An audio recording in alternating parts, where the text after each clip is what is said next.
Asik bersama si Pinta.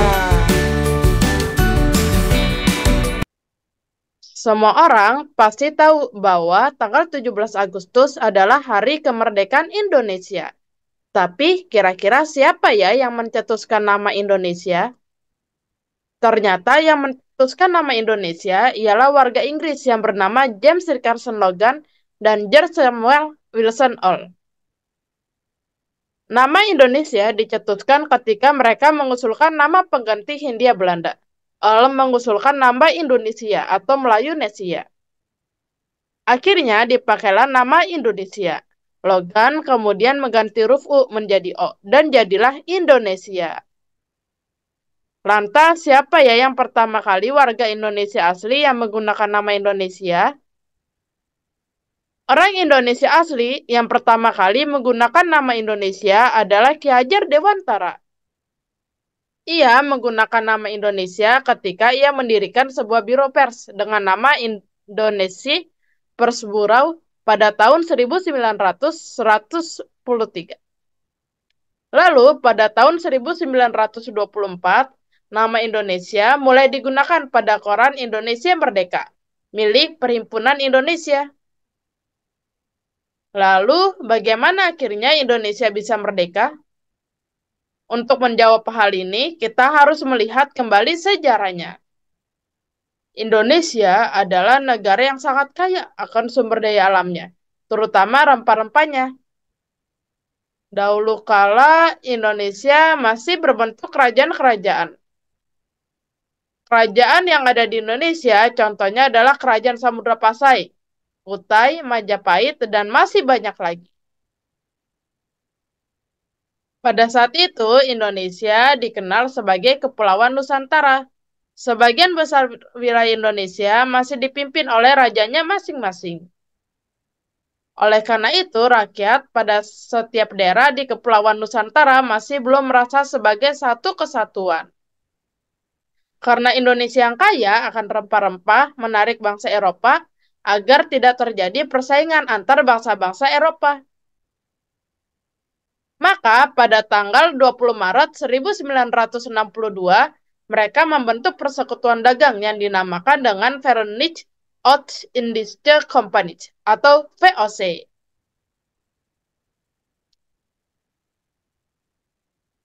VOC berhasil memonopoli perdagangan rempah-rempah yang ada di Indonesia. Apa itu monopoli? Monopoli adalah penguasaan produk hanya pada satu perusahaan saja. Daerah-daerah yang telah dikuasai VOC seperti Ternate dan Jakarta berganti nama menjadi Hindia Belanda. VOC kemudian berusaha untuk menguasai daerah lain. Namun usaha tersebut mendapat perlawanan dari setiap daerah, seperti adanya Perang Padri, Perang Diponegoro, dan Perang Aceh. Adanya perasaan senasib dan keinginan untuk merdeka dari bangsa penjajah, maka rakyat Indonesia semangat untuk bersatu. Mereka kemudian membentuk Persatuan Bangsa yang ditandai dengan berdirinya organisasi Budi Utomo atau yang dikenal dengan Hari Kebangkitan Nasional. Organisasi Budi Utomo didirikan oleh beberapa mahasiswa Stovia yang bersemangat untuk mengajak rakyat Indonesia lainnya untuk bersatu melawan penjajahan. Lalu, pada tanggal 28 Oktober 1928, pemuda Indonesia mengikrarkan diri menjadi satu nusa, satu bangsa, dan satu bahasa. Peristiwa tanggal 28 Oktober 1928 tersebut dinamakan Sumpah Pemuda. Peristiwa Sumpah Pemuda ini merupakan awal usaha pembentukan NKRI. Pada akhir abad ke-17, VOC mengalami kebangkrutan dan diambil oleh pemerintah Belanda. Kekuasaan kolonial Belanda di Hindia Belanda yang kemudian berganti nama menjadi Indonesia berakhir setelah Belanda menyerah tanpa syarat kepada Jepang pada 8 Maret 1942. Mulailah saat itu Jepang menguasai Indonesia. Singkat cerita, pada tahun 1944, Jepang mulai terdesak oleh tentara Amerika Serikat. Untuk menarik hati bangsa Indonesia, Jepang menjanjikan kemerdekaan pada Indonesia. Pada tanggal 1 Maret 1945, Jepang mendirikan Badan Penyelidik Usaha Persiapan Kemerdekaan Indonesia atau BPUPKI atau dengan nama Jepangnya yakni Dokuritsu Junbi Kosakai. BPUPKI ini didirikan oleh Rajiman Wodio Diningrat dan wakil ketuanya Hibangse Yoshio yang berasal dari Jepang dan Suroso. BPUPKI beranggotakan sebanyak 67 orang dengan 60 orang dari Indonesia. Tugas dari BPUPKI adalah mempersiapkan hal-hal yang berkaitan dengan usaha mencapai kemerdekaan, yakni dasar negara dan konstitusi. BPUPKI melaksanakan 2 kali sidang yang dilaksanakan di Gedung Chosangi-in di Jakarta. Sidang pertama dilaksanakan pada 29 Mei sampai 1 Juni 1945. Isi sidang pertama yakni merumuskan dasar negara dan membentuk Panitia 9. Tugas dari Panitia 9 adalah menyelidiki usul-usul mengenai perumusan dasar negara untuk dibahas pada sidang BPUPKI selanjutnya. Setelah melaksanakan sidang pertama, BPUPKI kemudian melanjutkan sidang keduanya pada tanggal 10 Juli sampai 17 Juli 1945. Hal yang dibahas pada sidang ini adalah merumuskan bentuk negara, rancangan UUD, dan susunan pemerintahan. Pada tanggal 7 Agustus 1945, BPUPKI dibubarkan dan diganti menjadi PPKI, atau singkatannya yakni Panitia Persiapan Kemerdekaan Indonesia, atau dalam bahasa Jepangnya yakni Dokuritsu Junbi Inkai. PPUPKI diketuai oleh IR Soekarno dengan beranggotakan 27 orang. Tujuan dari PPK ini adalah untuk mempersiapkan kemerdekaan Indonesia dengan tugasnya yakni mempersiapkan kemerdekaan Indonesia, mengesahkan UUD, memilih dan mengangkat presiden dan wakil presiden Indonesia, dan membentuk komite nasional. Lalu, pada tanggal 6 Agustus 1945, sebuah bom atom meledak di kota Hiroshima dan Nagasaki, Jepang.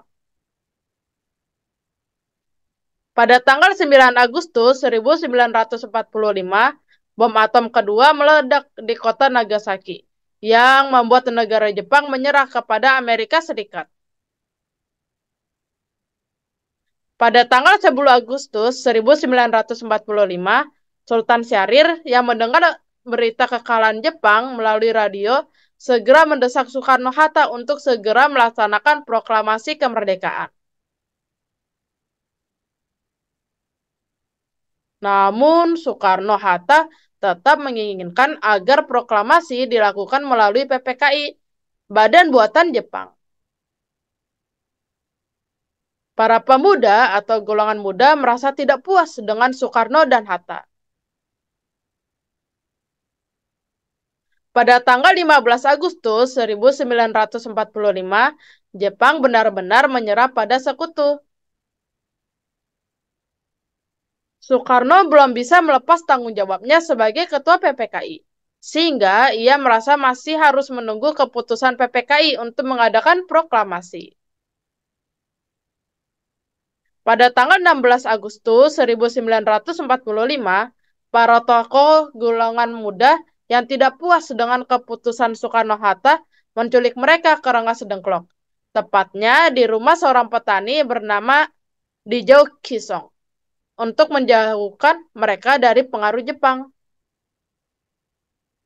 Di Rengas Dengklok atas dasarkan golongan muda, Soekarno dan Hatta akhirnya bersedia mengadakan proklamasi setelah mereka kembali ke Jakarta. Ahmad Subarjo akhirnya diantar oleh tokoh pemuda, Sudiro dan Yusuf Kunto, menemui Soekarno-Hatta ke Rengas Dengklok. Pertemuan hari itu disepakati untuk segera memproklamasikan kemerdekaan Indonesia pada 17 Agustus, paling lambat jam 12 siang, dan dilaksanakan di Jakarta. Setiba di Jakarta, pada malam itu juga Soekarno dan Hatta diantar oleh Laksamana Maeda, seorang perwira tinggi Angkatan Laut Jepang, menemui Maijen Otoshi Nishimura, yang merupakan kepala Departemen Jepang. Ternyata Nishimura menolak kemerdekaan Indonesia. Namun Bung Hatta dengan tegas mengatakan, Indonesia akan segera memproklamasikan kemerdekaan. Di rumah Laksamana Maeda, perumusan naskah teks proklamasi dilakukan oleh Soekarno, Hatta, dan Ahmad Subarjo dengan disaksikan oleh tokoh pemuda, yakni Soekarni, B.M. Diah, Sudiro, dan Sayuti Melik. Setelah disepakati, teks proklamasi kemudian diketik oleh Sayuti Melik. Soekarni mengusulkan agar Soekarno-Hatta yang bertanda tangan atas nama bangsa Indonesia. Maka dari itu, Soekarno-Hatta kemudian menandatangani teks tersebut. Pada pagi hari, tanggal 17 Agustus 1945, teks proklamasi yang semula direncanakan dibacakan di lapangan Ikada. Karena dirasa kurang aman, maka kemudian berpindah ke rumah Soekarno di Jalan Pegangsaan Timur nomor 56. Pada pukul 10 WIB, teks proklamasi dibacakan oleh Ir Soekarno didampingi oleh Muhammad Hatta dengan pengibaran bendera merah putih yang dijahit oleh Fatmawati. Para rakyat Indonesia merasa senang sekali karena akhirnya Indonesia mereka. Hore! Setelah Indonesia melaksanakan proklamasi, pada tanggal 18 Agustus 1945, PPKI mengambil keputusan untuk mengesahkan dan menetapkan UUD NKRI 1945. Terbentuknya Negara Kesatuan Republik Indonesia atau NKRI dengan kedaulatan di tangan rakyat, dan terpilihnya Ir Soekarno dan Muhammad Hatta sebagai Presiden dan Wakil Presiden pertama Indonesia. Nah, sekarang kita tahu bahwa dalam membentuk Indonesia dibutuhkan perjuangan yang panjang. Maka kita sebagai bangsa Indonesia harus dapat menyikapi kemerdekaan yang ada. Menjaga NKRI itu merupakan kewajiban bagi semua warga negara demi memupuk rasa persatuan dan kesatuan bangsa. Jika negara kita bersatu, kita pasti akan memperoleh manfaatnya. Adapun manfaatnya yakni jika negara kita bersatu, kita pasti akan memperoleh manfaatnya. Adapun manfaatnya yakni yang pertama, dapat menjaga keutuhan dan keamanan negara. 2. Memperkuat jati diri bangsa. 3. Adanya kemajuan bangsa dalam segala bidang. 4. Menciptakan suasana yang nyaman dan tentram. Lantas, bagaimana cara menyikapi keberagaman? Caranya yakni dengan menumbuhkan nasionalisme dan patriotisme. Nasionalisme adalah ajaran untuk menumbuhkan rasa cinta tanah air. Sedangkan patriotisme adalah sikap berani dan rela berkorban demi bangsa dan negara. Contoh dari sikap ini antara lain mencintai tanah air. Mencintai tanah air bisa dilakukan dengan berbagai cara seperti menggunakan dan mencintai produk Indonesia, belajar dengan sungguh-sungguh agar meraih prestasi, mengharumkan nama bangsa di dunia, mengikuti upacara bendera dengan khidmat, menggunakan bahasa Indonesia dalam keseharian, mengibarkan bendera merah putih di rumah saat kemerdekaan. Membina persatuan dan kesatuan.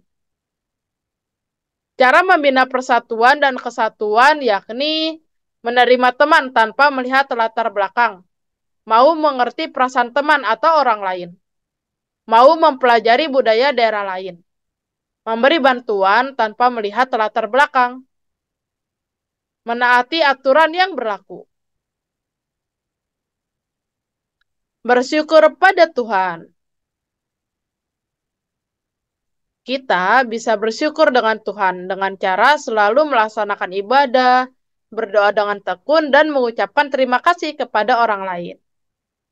Semangat nasionalis ini telah terjadi dari dulu hingga sekarang, melalui semangat Sumpah Pemuda dan semboyan Bhinneka Tunggal Ika. Maka dari itu, mari mulai dari sekarang kita semangat untuk membangun bangsa menjadi lebih baik. Terima kasih telah belajar bersama.